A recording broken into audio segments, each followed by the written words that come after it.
Hello everyone, welcome to the channel. আজি পৰা আমি mathsৰ MCQ start কৰিছো. আজি পৰা আমি mathsৰ MCQ playlist দিম. আমি already scienceৰ MCQ বিলাক দিছো. Scienceৰ MCQ যদি তোমালোকে চোৱা নাই, descriptionত scienceৰ MCQ playlist তো থাকিব. হেটো তোমালোকে চেক কৰি লবা, ঠিক আছে? হেটো চেক কৰি ললে তোমালোকৰ scienceৰ কিনে মই almost 12 numbers 12 নম্বৰ chapter তো লৈকে মই MCQ আগবঢ়াইছো. আজি mathsৰ পৰা আৰম্ভ কৰিছো, mathsৰ first chapter, mathsৰ ফাৰ্স্ট চেপ্টাৰটো আমাৰ ৰিভিজন আছিল পুনৰালোচনা সেই চেপ্টাৰটোৰ পৰা আমি আৰম্ভ কৰিছো, ঠিক আছে? গতিকে সকলোৱে মই এটা কথা কৈ থওঁ, তোমালোকে পৰীক্ষাৰ কাৰণে আজি যিমানখিনি এমসিকিউ যদি চাই যোৱা না বহুত ভাল হ'ব, মানে ইয়াৰ পৰা আহিব তোমালোকে চাবাচোন পিছত পৰীক্ষাত। So first question hall, which of the following is not a square number? এনেকুৱা প্ৰশ্ন আহিব পৰীক্ষাত, স্কয়াৰ নাম্বাৰ কি হয়, মানে কোনটো বৰ্গ সংখ্যা হয় কোনটো নহয়, কোনটো ঘন হয়, ঘন মানে কিউব। মই তোমালোকক এটা সাজেশন দিম, তোমালোকে যদি এপ্লাই কৰা তোমালোকৰ লাভ হ'ব। কিন্তু মই তেনেকৈ কৰিছিলো, মানে 1 পৰা 30 লৈকে যিমান সংখ্যা আছে তাৰ সবৰে স্কয়াৰ বিলাক মনত ৰাখা, আৰু 1 পৰা 12 লৈকে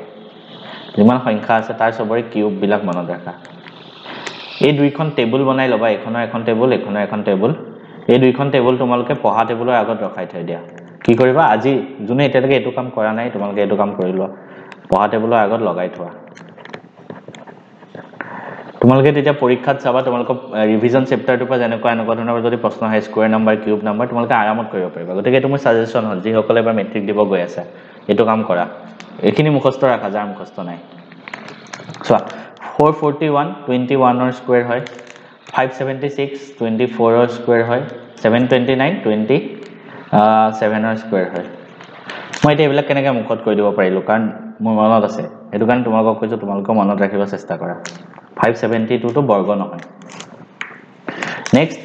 লসাগু 36 গসাউ 2 হয়, x ৰ মান কি হ'ব? এনেকুৱা ধৰণৰ প্ৰশ্ন আহিব পাৰে। আজি তোমালোকে বেলেগ বেলেগ টাইপৰ প্ৰশ্ন পাবা এই ভিডিওটোত, যিমান বিলাক এনেকুৱা টাইপৰ প্ৰশ্ন পৰীক্ষাত আহিব চাবা। আমি কি জানো, দুটা সংখ্যা আছে এলসিএম, ধৰ দুটা সংখ্যা আছে x আৰু y। আমি যদি সেই সংখ্যা দুটাৰ লসাগু আৰু এলসিএম মানে কি লসাগু আৰু HCF মানে গসাউ, এই দুটা যদি পূৰণ কৰো তাৰ মিনিং হ'ল x * y হয়। মানে সংখ্যা দুটাৰ পূৰণফল ইকুৱেল টু লসাগু * গসাউ। অলৰেডি তোমালোকে জানা। ইয়াত এলসিএম কিমান আছে 36 ইনটু গসাউ কিমান আছে 2। এটা সংখ্যা হ'ল x, আনটো আছে 18। যদি মই কৰো এটো 18 ৰে এটো 36 ত 2 যাব, সো x = কিমান হ'ব 2 * 2 মানে x = 4 হ'ব। যিমান এমসিকিউ যিমান স্পিডত পাৰি সিমান স্পিডত কৰিবা হা। Find da value of this, direct দেখি ডাইৰেক্ট 1 পাতি থৈ আহিবা। কিয় 1? যিকোনো সংখ্যাৰ ওপৰত যদি 0 থাকে তাৰ মানে 1 হয়। গতিকে এটো মানে 1, এটো মানে 1, এটো মানে 1। গতিকে তিনটা পূৰণ কৰিলে 1 হৈ যাব। নেক্সট, এনেকুৱা ধৰণৰ প্ৰশ্ন আহিব তোমালোকে, এনেকুৱা এটা প্ৰশ্ন আহিব, এনেকুৱা টাইপৰ এই আজি যিবিলাক প্ৰশ্ন কৰি আছো না এইবিলাক কমন কুৱেশ্যন, আৰু এনেকুৱা টাইপৰ প্ৰশ্নই আহে। আৰু এইটো প্ৰশ্ন আহি যাব এনেকুৱা যে দুটা স্কয়াৰ নাম্বাৰ দি দিব, 17 স্কয়াৰ আৰু 18 স্কয়াৰ হয়, হিয়া দুটাৰ মাজত কিমানটা স্বাভাৱিক সংখ্যা থাকিব। এনেকুৱা যদি প্ৰশ্ন আহে তেতিয়া তোমালোকে এটা মানে মই সিম্পল ফৰ্মুলাটো কৈ দিছো, এটা আহিব a, নেক্সট নাম্বাৰটো আহিব a + 1, ইয়াৰ পিছৰ সংখ্যাটো এই দুটা স্কয়াৰ দিব। এই দুটাৰ মাজত কিমানটা স্বাভাৱিক সংখ্যা আছে হেতু যদি উলিয়াব পাৰি, তাৰ হেতু ফৰ্মুলা হ'ল 2 * a, মানে সৰু সংখ্যাটো 2 * সৰু সংখ্যাটো। এটো মনত ৰাখিবা, ঠিক আছে? ইয়াত সৰু সংখ্যা কোনটো 17 18 হয়তো 17, ইয়াৰ লগত 2 পূৰণ কৰিলে 34 হ'ব, आंसर হ'ব 34।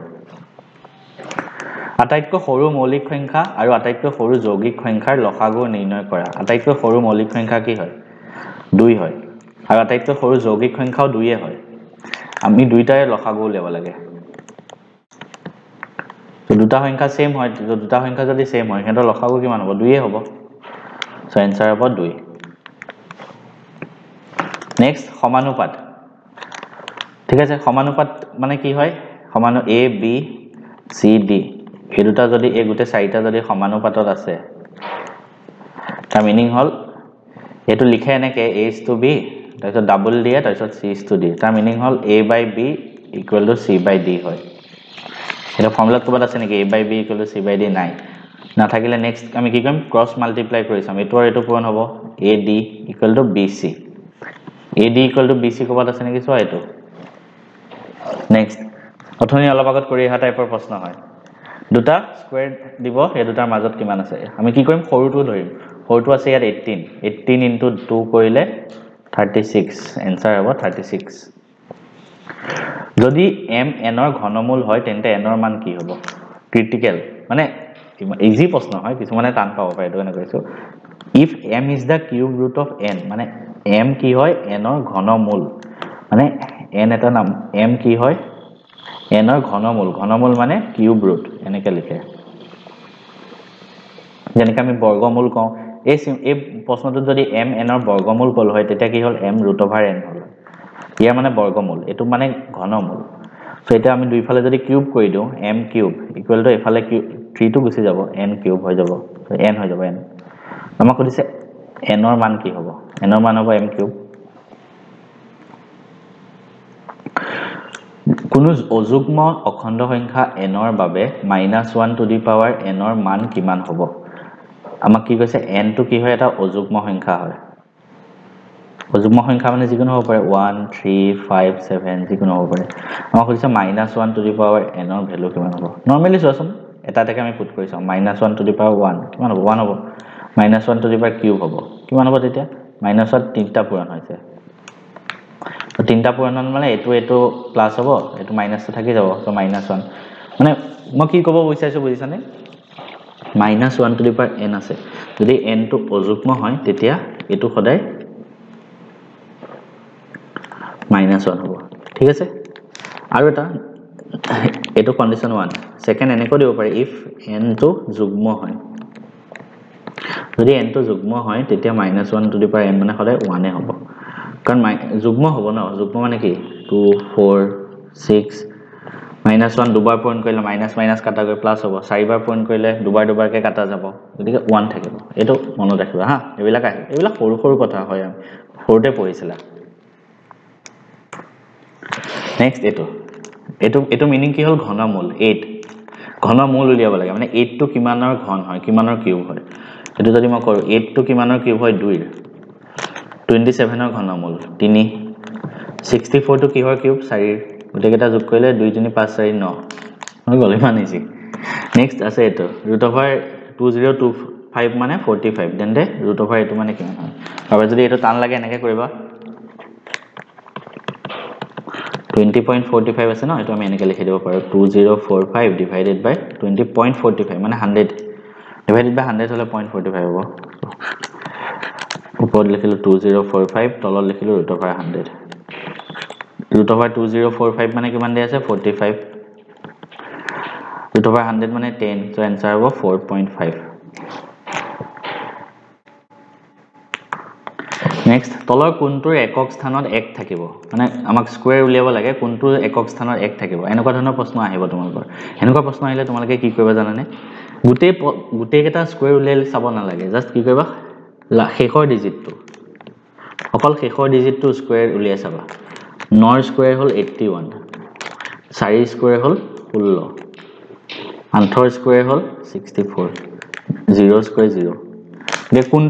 কোনটোৰ লাষ্টৰ ডিজিটত 1 আছে সোৱা আমাক কৈছে 1 কত থাকিব 1 ইয়াত আছে আৰু বাকি কত 1 নাই গতিকে অপচন এটোই হ'ব হেটোই ডাইৰেক্ট এনেকৈ কৰিলে হ'ল নেক্সট এনেকুৱা এটা প্ৰশ্ন আহিব পাৰে if p proportional to q ঠিক আছে proportional মানে p directly proportional to q মানে p যিমান বাহে q সিমান বাহে বা p যদি কমে q কমে মানে directly proportional হৈ আছে এটো সমান কিবা এটা বুলি কৈছিল পাহৰি আছো সমানুপাতিক বুলি কয় গতিকে proportional ইয়াৰ মিনিং হল proportional এটো যদি হয় এটো আমি এনেকৈ লিখিব পাৰো p = k * q যত k যিকোনো এটা কনস্ট্যান্ট যিকোনো এটো এনেকৈ লিখিব পাৰি সমানুপাত হলে নাও আমাৰ p ভ্যালু আছে 6 q ভ্যালু আছে 30 so 6 = k * 30 6 এৰে এটো কৰিলে 5 implies k = আমি কিমান পাম 1/5 হ'ব k ভ্যালু লৈ ললো নেক্সট টাইম আমাক খুদিছে p যদি 2 হয় q ৰ মান কিমান হ'ব নাও p 2 so আমি কি জানো p = k * q 2 = k মান আছে 1/5 * q এটো ক্রস পূৰণ মাল্টিপ্লাই কৰিলে কিমান হ'ব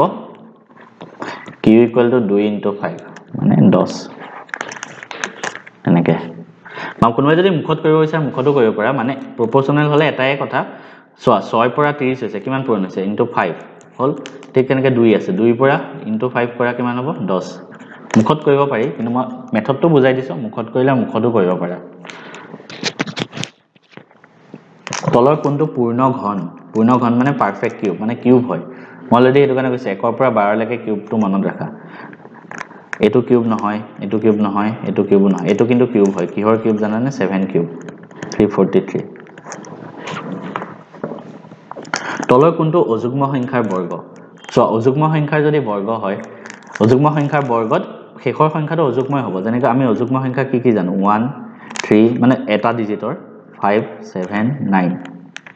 এটো বৰ্গ হলে 11 এটো বৰ্গ হলে 9 সৰি কি লিখিছো এটো বৰ্গ হলে 25 এটো বৰ্গ হলে 49 এটো হলে 81 আমি যদি চাও এই গুটেই কেটাৰ শেষৰ ডিজিটটো অযুগ্মই হয় তাৰ মানে অযুগ্ম সংখ্যা এটা যদি তুমি বৰ্গ কৰা তাৰ লাষ্টৰ ডিজিটটো অযুগ্মই থাকে মনত ৰাখিবা মই লিখি দিও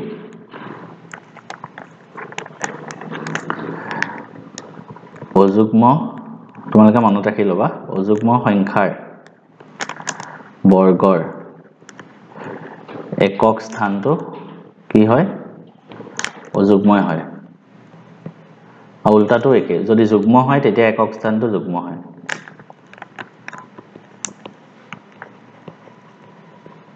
ঠিক আছে ইয়াত অযুগ্ম সংখ্যা বৰ্গ হলে একক স্থানটো মানে লাষ্টৰ ডিজিটটো অযুগ্ম হ'ব লাগিব এটোতে আছে লাষ্টৰ ডিজিটটো অযুগ্ম m ৰ মান নিৰ্ণয় কৰা যাতে এটো হয় সো আমি কি কৰিম -3 দুইটা সেম আছে ন যদি সেম থাকে আমি উপৰটো প্লাস কৰি দিও m + 1 + 5 -3 to the power 7 তাৰ মানে m plus একে পাছে 6 equal to 7 হ'ব তলৰ দুটা সেম হয় m equal to 1 hall x বাহিলে y কমে ব্যস্ত সমানুপাতিক বুলি কয় ইনভাৰ্সলি প্ৰপোৰ্শনাল তাৰ হেতু এনেকে লিখে 1/y হেতু ব্যস্ত সমানুপাতিক ইনভাৰ্সলি প্ৰপোৰ্শনাল এটা আছে x ডাইৰেক্টলি প্ৰপোৰ্শনাল এটো মানে x যিমান কমে y ও কমে বা x যিমান বাঢ়ে y ও বাঢ়ে কিন্তু এটো আকৌ উল্টা x যদি কমে y বাঢ়ে আকৌ x যদি বাঢ়ে y কমে এনেকুৱা গলি এটোত অপচন এটো হ'ব a স্কয়াৰ আৰু a + 1 স্কয়াৰৰ মাজত কিমান স্বাভাৱিক সংখ্যা আছে অলপ আগত কৈ আহিলো কি কৰো আমি সৰু সংখ্যাটো ডাবল কৰো ফৰ্মুলাটো হে 2a আকৌ সেম 11 স্কয়াৰ আৰু 12 স্কয়াৰৰ মাজত কেইটা সংখ্যা আছে আমি কি কৰো সৰু সংখ্যাটো 11 টো ডাবল কৰিম 22 23 ঘনকৰ একক স্থান 23 কিউব কিবাটা আহিব বহুত ডাঙৰ আহিব কিউব কৰি চাব না লাগে আমাক কৈছে জাস্ট লাষ্টৰ ডিজিটটো কিমান হ'ব লাষ্টৰটো আমি কি কৰিম জাস্ট ইয়াৰ শেষৰ ডিজিটত কি আছে 3 সেই 3 টো কিউব কৰি চোৱা কিমান হ'ব 3 কিউব মানে 27 গতিকে লাষ্টৰ ডিজিট কি 7 সেই 7 টোৱে ইয়াতো থাকিব ঠিক আছে এনেকৈ কৰি চালে হ'ল লাষ্টৰ ডিজিটটো কিউব কৰি চাম হেতু লাষ্টৰ ডিজিটত যি আছে হেতু ইয়াত থাকিব যেটো 7 হ'ব তলৰ কোনটো অনুপাত একোটা সমানুপাত হ'ব সমানুপাত হলে মানে কি হয় a/b = c/d হয় আমি চাম 18/30 আৰু 14/21 হয় নে নাই চাও এটো যদি 3 এ কাটো 6 এটো 3 এ কাটিলে 10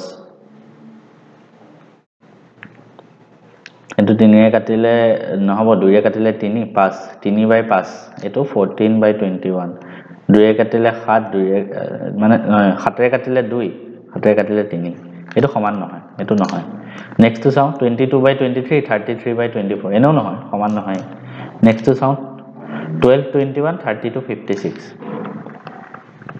3 এ কাটিলে 4 3 এ কাটিলে 7 নেক্সট 32/56 4 এ কাটি দিও 8 4 এ কাটি দিও 14 আকৌ 2 এ কাটি দিও 4 2 এ কাটি দিও 7 এটো 4 ভাগৰ 7 এটো 4 ভাগৰ 7 এটো অপচন কাৰেক্ট নেক্সট আকৌ অথনি টাইপৰ প্ৰশ্ন লসাগু আছে দুটা সংখ্যা 182 তেতিয়া গসাও উলিয়াব লাগে এটা গসাওটো থাকি গল এটো গসাও আমি কি কৰিম HCF * LCM = সংখ্যা দুটাৰ পূৰণফল আমি উলিয়াব লাগে HCF LCM লসাগু কিমান আছে 182 equal to x সংখ্যা এটা আছে 91 এটা আছে 26 implies HCF কিমান হ'ব এই 182 ইয়াত তলত গুছি যাব 91 into 126 divided by 182 91 A direct এটো দুইবাৰ গুছি যায় তোমালোকে হৰণ কৰি চাব পাৰে 9 দুগুণ 18 1 দুগুণ 2 2 হৈ আছে এটো 2 এ এটো কাটি দিলে 63 হ'ব HCF আচ্ছা মই এটা ক্যালকুলেশনে ভুল কৰি দিছো এটো 26 এ মই 126 লিখিছো সৰি এবিলাক ভুল পৰীক্ষা নকৰিবা হা এটো 26 এ সো 91 এর 182 2 যাব 2 এ 26 ক 13 সো आंसर হ'ব 13 3 to the power minus 3 মান হলিও ইমান সহজ প্ৰশ্ন 3 to the power minus 3 তাৰ মানে 1/3 to the power 3 হ'ব ন মানে so a to the power যদি minus n হয় যিকোনো নাম্বাৰ তাৰ meaning hall 1/a to the power n plus কৰি দি এটো হয় সো মাইনাস থাকিল মানে হেতু তলত গুছি আহে জাস্ট 1/, হয় সো 1/27 নেক্সট আছে প্ৰামাণিক ৰূপ স্ট্যান্ডাৰ্ড ফৰ্ম তো কেনেকৈ লিখিছো ইয়াত আছে আমাৰ কিমান 0. এটো জানিব লাগে হা এটো তোমালোকৰ 11 ত কামত আহিব 46 আছে আমি কি কৰো স্ট্যান্ডাৰ্ড ফৰ্মত দশমিকৰ যোনটো দশমিকৰ আগত জাস্ট এটা ডিজিট ৰাখো 1 ডিজিট আৰু বাকি তাত যদি কিবা আছে বাকিবিলাক সব ইয়াৰ পিছত ৰাখো মন থাকিব দশমিকৰ আগত জাস্ট এটা ডিজিট আৰু বাকি যিমান আছে বাকিবিলাক ইয়াৰ পিছত ঠিক আছে এটা আমাৰ মেইন মোটিভ কি হ'ব দশমিকৰ আগত এটা ডিজিট মাত্ৰ ইয়াত 46 আছে 46 হয়তো আমি এটা ডিজিটে দশমিকৰ আগত লিখিম 4 বাকি কি আছে 46 6 তো বাকি থাকি গল 4.6 লিখি দিলো ইনটু এতিয়া কি কৰিম এটো আৰু এটো সমান হ'ব লাগিব 4.6 into 10 to the power so আমি কিমান পিছত গলো সো এঘৰ দুঘৰ তিনিঘৰ চাৰিঘৰ পাঁচঘৰ পিছত গৈ আমি ইয়াত দশমিক লগাইছো পাঁচঘৰ ইয়াৰ পৰা আমি এফালে গুছি আহিছো পাঁচঘৰ পিছত যেতিয়া আমি পাঁচঘৰ পিছত ব্যাকওয়াৰ্ডত যাবা তেতিয়া কি হ'ব মাইনাস কিমান মাইনাস পাঁচঘৰ মাইনাস হল তেনেকে মন থাকিব যেতিয়া পিছত যাবা দশমিক ইয়াত আছে ইয়াৰ পৰা আমি পাঁচঘৰ পিছত গৈছো যেতিয়া পিছত যাবা মাইনাস গতিকে এটো কিমান হ'ব 4.6 into 10 to the power -5 এটো -5 হ'ব লাগিছিল অপচনটো ঠিক আছে এটো অপচন আচ্ছা এটো অপচন নহয় sir 4.6 into 10 to the power 5 আছে এটো নহব এটো next two 46 into 10 to the power 4 এটো অপচন হ'ব কিন্তু এনে আসল প্ৰামাণিক ৰূপ এটো হয় ঠিক আছে কিন্তু ইয়াত যেটো অপচন এটো আছে এটো মানে এটা আমি আৰু এঘৰ যদি ইয়াৰ পৰা পিছুৱাই দিও 46 হৈ যাব into 10 to the power -6 নাই এটো অপচনে হ'ব ইয়াত ভুলকে আছে অপচনটো ঠিক আছে মোৰ বস্তুতে ঠিক আছে এটো অপচনে হ'ব ঠিক আছে এটো হ'ব নেক্সট কোনটো সমানুপাতত থাকিব চাবা একে সেম হয় এটো প্ৰামাণিক ৰূপ আৰু এটা দেখাই দিও কি আছে 3 4 3 দুটা 0 তিনটা চাৰিটা 0 আমি কি কৰো মেইন মোটিভ আমাৰ দশমিকৰ আগত এটা থাকিব অকল হা দশমিকৰ আগত 3 টো থাকিব বাকি 4 3 0 0 0 0 এটা এই সংখ্যাটো দশমিক কোড আছে ন যদি দশমিক কোড না থাকে লাষ্টত দশমিক এটা থাকে আমি ধৰি লও ইয়াৰ পিছত 0 0 থাকে যদি আমি ইয়াত কি কৰিলো সো দশমিকটো ইয়াত আছে আমি কে ঘৰ আগুৱাই দিলো এঘৰ দুঘৰ তিনিঘৰ চাৰিঘৰ পাঁচঘৰ ছয়ঘৰ আমি আগুৱাই দিলো দশমিক ইয়াত লৈ আহিলো যেতিয়া আমি ছয়ঘৰ আগুৱাই দিলো অথনি কি কৰিছিলো আমি পিছুৱাই দিছো আমি পিছুৱাই দিলে আমি কি কৰিছিলো নেগেটিভ লিখিছিলো মাইনাস এটা আমি আগুৱাই দিছো গতিকে যেতিয়া আমি আগুৱাই দিলো কে ঘৰ আগুৱাই দিলো আকৌ 1 2 3 4 5 6 ছয় ঘৰ আগুৱাই দিলো আগুৱাই যেতিয়া দিবা 10 to the power প্লাস হ'ব 6 এটো তেনেকে লিখে এবিলাকক কোৱা হয় প্ৰামাণিক ৰূপ ইয়াৰ ওপৰত প্ৰশ্ন তোমালোকৰ পৰীক্ষাত আহিব কিন্তু চাবা ঠিক আছে আজি আমি ৰিভিজন চেপ্টাৰটোৰ যিমান বিলাক টাইপৰ কোৱেশ্চন আহে সব ডিসকাস কৰিলো যদি তোমালোকে ভাল পাইছা এট লিষ্ট চেনেলটো সাবস্ক্ৰাইব কৰি দিয়া যিমান জলদি পাৰি 1 লাখ বনোৱা আৰু এনেও বহুত টাইম লাগিব 1 লাখ বনালে কিন্তু মোৰ ভাল লাগে মোৰ যেতিয়া ছাবস্ক্ৰাইবাৰ বাঢ়ে মোৰ নিজৰ ভাল লাগে এটা ছাবস্ক্ৰাইবাৰতে ৰখি গ'লে ভাল নালাগে ভিডিঅ' বনাই থাকি ভাল নালাগে তেতিয়া গতিকে তোমালোকে যিমান পাৰি শ্বেয়াৰ কৰি দিয়া নেক্সট আমি সেকেন্ড ইয়াৰ পিছৰ চেপ্টাৰটো মানে বাস্তৱ সংখ্যা চেপ্টাৰটো আৰম্ভ কৰিম MCQ